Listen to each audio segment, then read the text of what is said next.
कि one rank one pension, OROP की जो विसंगतियां हैं उनको दूर किया जाएगा। हमने विश्वास किया क्योंकि हम हिंदुस्तान की सेना के वो सैनिक हैं जिसके ऊपर 140 करोड़ हिंदुस्तानी विश्वास करते हैं, और हमने इस देश के विश्वास को कभी टूटने नहीं दिया। अपने देश के विश्वास को बनाए रखने के लिए हमने अपने जीवन की हर सांस को और लहू की हर बूंद को सीमाओं पर बहाया है। तब जाकर के इस देश को, इस सेना के ऊपर, इन सैनिकों के ऊपर विश्वास कायम हुआ है। तो जब वो वादे करके चले जाते हैं, विश्वास में लेकर के चले जाते हैं, क्योंकि हम तो विश्वास के पुजारी हैं। अगर एक सेक्शन जो आज देश के अलग अलग कोने से अलग अलग जो संगठन के पदाधिकारी संगठन आए हैं, वो अलग संगठन नहीं है, वो हमारे भूतपूर्व सैनिक जो एक यूनिट है, उसके अलग अलग कंपनी में कंपनी कमांडर है, क्योंकि इनको तोड़ने की कोशिश की जाती है, इनको बहका दिया जाता है।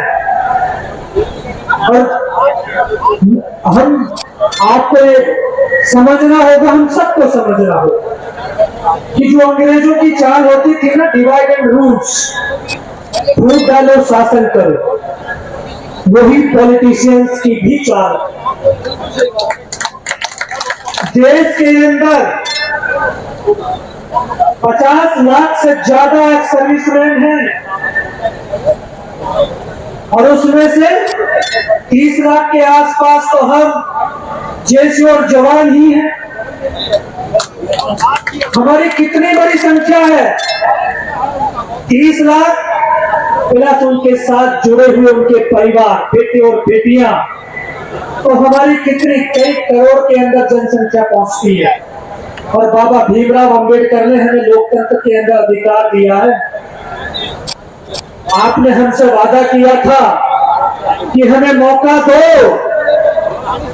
हम ये विसंगति दूर करेंगे और इस भूतपूर्व सैनिकों को उनका सम्मान देंगे। हमने विश्वास किया, आपको सिंहासन पर बैठा,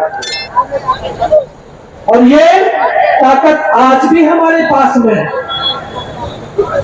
ये संविधान की ताकत हमसे किसी ने छीनी नहीं है, और इस ताकत के बदौलत जब हमने आपसे विश्वास किया था, आपको इस देश का प्रधान बनाया, तो अब आपको ये विश्वास करना होगा कि इस देश का सैनिक, इस देश का नौजवान, इस देश का किसान एक साथ जुटता हुआ चला जा रहा है। जिस ग्राउंड से आपने 10 साल पहले आह्वान किया था, आज उसी ग्राउंड से 10 साल बाद विश्वकर्मा का दिवस है आज, और आपका भी जन्मदिन है ना। प्रधानमंत्री माननीय मोदी जी का भी जन्मदिन है, और इस संसार के रचयिता विश्वकर्मा देव का भी जन्मदिन है, और इस राष्ट्र का निर्माण करने वाले इन सैनिक, इस राष्ट्र का उत्थान करने वाले सैनिक, इस राष्ट्र की सुरक्षा और रक्षा करने वाले सैनिक आज फिर उसी ग्राउंड में आपके सामने उस संकल्प को दोहराने का, उस संकल्प को याद दिलाने का काम करने के लिए यहाँ पर आए हुए हैं। हमें किसी का विरोध नहीं करते, हम तो सैनिक हैं, विरोध करना नहीं चाहते। ये जीवन है, और बहुत सारे संगठन, बहुत सारे लोग, और ये राष्ट्र है, दुनिया के लोग हैं। किसी को मटन खाने में मजा आता है, किसी को चिकन खाने में मजा आता है, किसी को सामान बेचने में मजा आता है। लेकिन मैं पॉलिटिशियंस और राजनेताओं को बताना चाहता हूँ, ये सैनिक हैं, इनको अपना लहू बहाने में बड़ा मजा आता है। ये तो पूरा राष्ट्र, पूरी दुनिया देख रही थी। अभी हाल ही में इस सेना के चार बहादुर योद्धाओं ने, सैनिकों ने शहादत दी और लोग, पॉलिटिशियन लोग क्या पार्टी और जश्न मना रहे। क्या हमारे बलिदान की ये शोहरत है, ये सम्मान है? हमें पैसा नहीं चाहिए तुम्हारा, पैसे के लिए सैनिक बलिदान नहीं देता। हमें सम्मान चाहिए, हमें अपने हक चाहिए।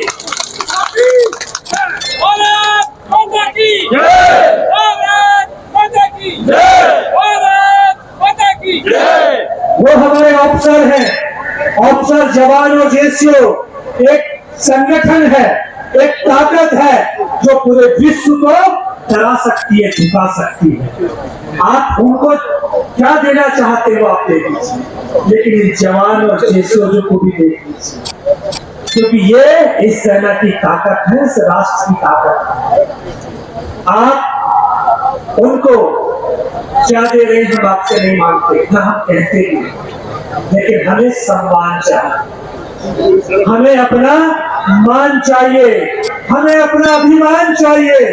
जब इस लहू में परमात्मा ने कोई भेदभाव नहीं किया, जब बॉर्डरों पर शहादत देते हैं तो दुश्मन की गोली कभी ये पूछती नहीं है कि मैं अफसर के जाकर के लगूंगी या जेसीओस के जाके लगूंगी या मैं जवान के जाकर के लगूंगी। वो इस देश के सैनिक को जाकर के लगती है। हर अफसर से लेकर के जेसीओ, जवान बराबर शहादत देता है। जब वो शहादत बराबर की है, लहू बराबर का बहाया, जब हम सर्दियों के क्षेत्र में डिप्लॉय होते हैं तो वहां का वेतन अलग अलग क्यों हो जाता है? क्या कंधे पर स्टार लगाने वालों को ज्यादा सैलरी लगती?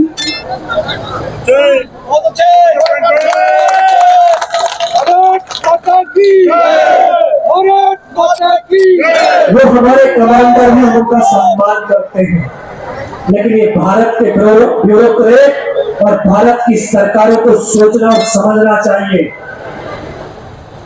कि आपका ये सैनिक जो इस संतरी के रूप में -60 डिग्री टेम्परेचर में खड़े होकर के जो आपको ऐश-आराम की कुर्सी पर बैठा रहे हैं, जिसका आप सुख भोग रहे हैं, अगर उसने अपनी ड्यूटी को करना बंद कर दिया तो आप ऑफिसों में बैठना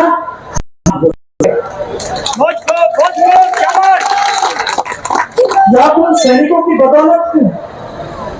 जब एक सैनिक बराबर अफसर से लेकर के एक जवान तक 60 डिग्री टेम्परेचर में खड़ा होकर के ड्यूटी दे रहे हैं, तो वहां पर वेतन में डिफरेंट क्यों डिफरेंट है?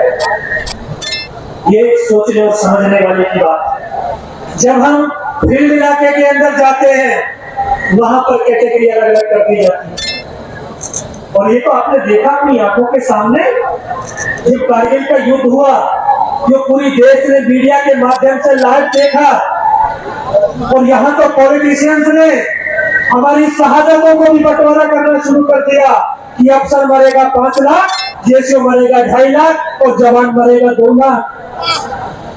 ये कौन सा देश है? ये कौन सा न्याय है? ये कौन से पॉलिटिशियंस की सोच में है? क्योंकि आप लोगों की जो पॉलिटिशियंस की सोच होती है ना, ये कहते हैं अरे जवान है, मरने के लिए तो है। मैं आपको ये बताना चाहता हूँ, ये जवान मरने के लिए नहीं, मारने के लिए है।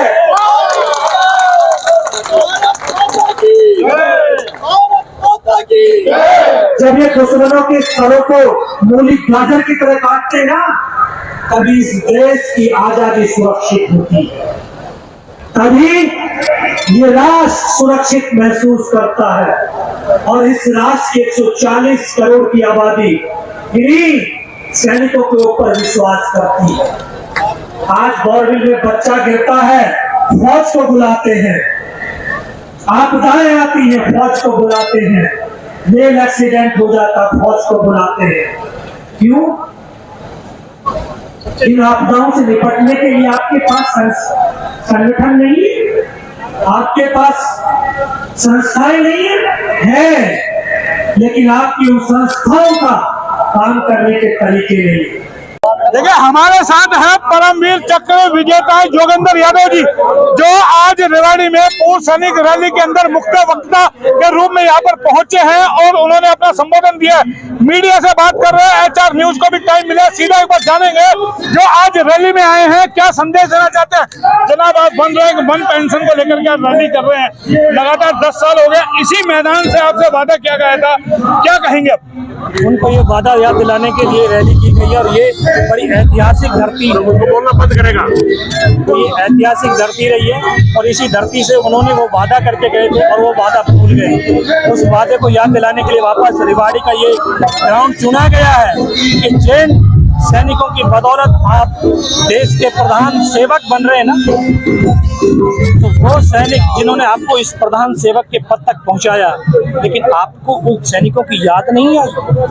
आज वापस ये याद दिलाने के लिए आपके सामने आए हैं, तो जब वहां पे पहुंचा सकते हैं तो संविधान की ताकत का इस्तेमाल करके आपको वहां से वापस भी कर सकते हैं। नहीं, यही वो धरती है जहां से शुरुआत हुई थी, आप लोगों से वादे किए थे और 10 साल हो गए आपने जंतर मंतर पे, रामलीला मैदान में तमाम आप लोग आंदोलन कर रहे हो। जिस तरीके से वीर कुमार जी लगातार पिछले कई दिनों से, क्या लगता है ये धरती आप लोगों के लिए सफल रही आज जो रैली आप लोगों ने की है? बिल्कुल नहीं, हमारी तो हर जगह देखिए, आपका जंतर मंतर हो, चाहे रामलीला ग्राउंड हो, चाहे हमारे स्टेट के अंदर भी, हर स्टेटों के अंदर हमारे जो भूतपूर्व सैनिक संगठन है अपने स्तर से अपने प्रयास करते हैं और सैनिक जो रैली या सभाएं करते हैं वो कभी असफल नहीं होती है, क्योंकि वहां पर पैसे देकर के भीड़ को नहीं बुलाया जाता है।